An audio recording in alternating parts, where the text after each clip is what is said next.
જય હિન્દ જય ભારત મિત્રો, સ્વાગત છે તમારું નવા વિડીયોની અંદર। આ જે વિડીયો છે એની અંદર આપણે આવાસ યોજના વિશે ચર્ચા કરવાના છીએ। આવાસ યોજનાની અંદર ગુડા, વુડા, ઓડા એવી રીતે અલગ અલગ આવાસ યોજનાઓ છે એ ચાલે છે। આ જે યોજના છે એની અંદર આપણે ગુડાના જે આવાસ યોજના છે એની અંદર ફાળવણીની બાદ પણ જે નાણાં નથી ભર્યા એવા 306 લાભાર્થી છે એને ગુડા દ્વારા અંતિમ નોટિસ છે આપવામાં આવી છે। તો આ 306 લાભાર્થીઓ કઈ સ્કીમના છે, આની અંદર કેવી રીતે ગુડા દ્વારા નોટિસ આપવામાં આવે છે અને હવે આ લાભાર્થીએ શું નેક્સ્ટ પગલું લેવાનું છે એના વિશે આપણે આ વિડીયોની અંદર ચર્ચા છે એ કરવાના છીએ।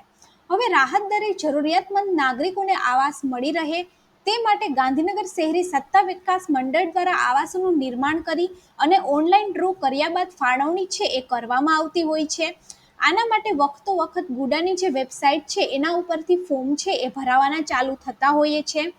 આ પહેલાં જે સ્કીમ છે એ વાવોલ, હળમટિયા, સરગાસણ, અડાલજ એવા અલગ અલગ વિસ્તારોની અંદર ફોર્મ છે એ ભરાણા હતા, એના ડ્રો પણ થયેલા છે અને મકાનોની ફાળવણી છે એ પણ અમુક જગ્યાએ લોકોને મળેલી છે। પરંતુ લાભાર્થીઓ દ્વારા આવાસની નિયત કરેલી જે કિંમત છે એ ન ભરવાના પ્રશ્નો પણ ઘણીવાર જોવા મળતા હોય છે, જેથી કરી અને તંત્રને કામનું ભારણ પણ વધતું હોય છે। કારણ કે આવાસ લાગી જાય ત્યારબાદ જો તમે હપ્તા ન ભરો તો જે તંત્ર છે એનું કામ પણ છે વધી જતું હોય છે। હવે ગુડા દ્વારા સરગાસણ અને વાવોલની 2 સ્કીમ મળીને કુલ 2100 જેટલા આવાસની ફાળવણી છે એ કરી દેવામાં આવી છે, પરંતુ તેમાંથી 306 જેટલા લાભાર્થી છે એના હજુ પણ આવાસની જે રકમ છે એની ભરપાઈ છે એ નથી કરવામાં આવી। ગુડા દ્વારા પેથાપુર, સરગાસણ અને વાવોલની 2 સ્કીમ કુલ મળીને 2100 જેટલા આવાસની ફાળવણી છે એ કરી દેવામાં આવી છે, પરંતુ 306 લાભાર્થીઓ હજુ પણ એવા છે કે જેમને આવાસની રકમ છે એ ભરેલી ન હોવાના કારણે ગુડા દ્વારા તેમને અંતિમ તકની નોટિસ છે એ ફટકારવામાં આવશે।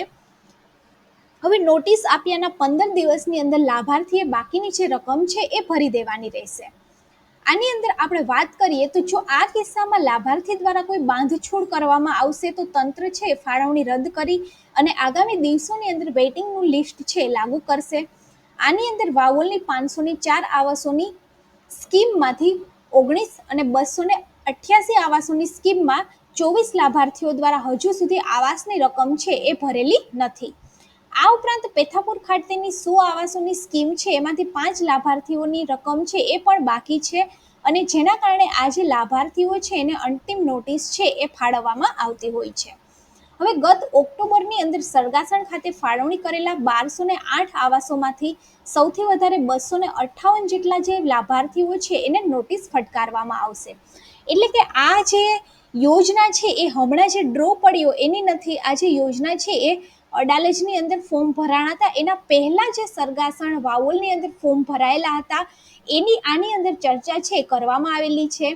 આની જે ફાળવણી છે એ ગત ઓક્ટોબરની અંદર કરેલી હતી અને એની અંદર ટોટલ 1208 જેટલા આવાસ હતા અને એમાંથી 258 જેટલા લાભાર્થીઓ છે એને હજુ સુધી પૈસા છે નથી ભર્યા અને એમને નોટિસ છે ગુડા દ્વારા ફટકારવામાં આવશે।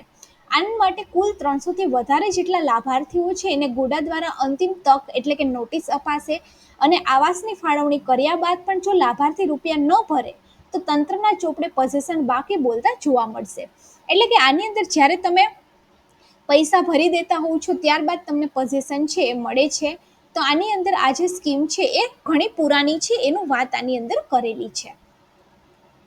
હવે આ તમામ આવાસોનું જે પોઝિશન છે એ ફાળવી દેવાય તે હેતુસર તંત્ર પણ એક્ટિવ મોડમાં આવી અને નોટિસોનો દોર છે એ શરૂ કર્યો છે, કારણ કે અમુક 300 લોકોના કારણે બીજા ઘણા બધા 2000 જેટલા લોકો છે એનું ઘર છે એ અટકી પડ્યું હોય છે, એટલે તંત્ર દ્વારા નોટિસ છે વારંવાર ફટકારવામાં આવતી હોય છે। અગાઉ આપેલ 2 નોટિસ બાદ ખરેખર જરૂરિયાતમંદ લાભાર્થીઓની આવાસની રકમ ભરી ચૂક્યા છે, એટલે કે આની પહેલા 2 નોટિસ આપવામાં આવી હતી અને જે લોકોને ખરેખર જરૂરિયાત છે એ લોકો તો નાણાં છે એ ભરી દીધા છે, પરંતુ અમુક લોકો એવા છે કે જેને નાણાં નથી ભર્યા એના લીધે લોકોને પોઝિશન છે નથી મળ્યા।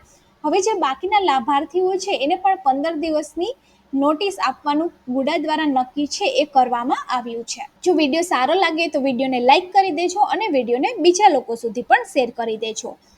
આવી જ નવી નવી માહિતી જાણવા માટે ચેનલની સાથે જોડાયેલા રહો અને ચેનલને સબસ્ક્રાઈબ કરો.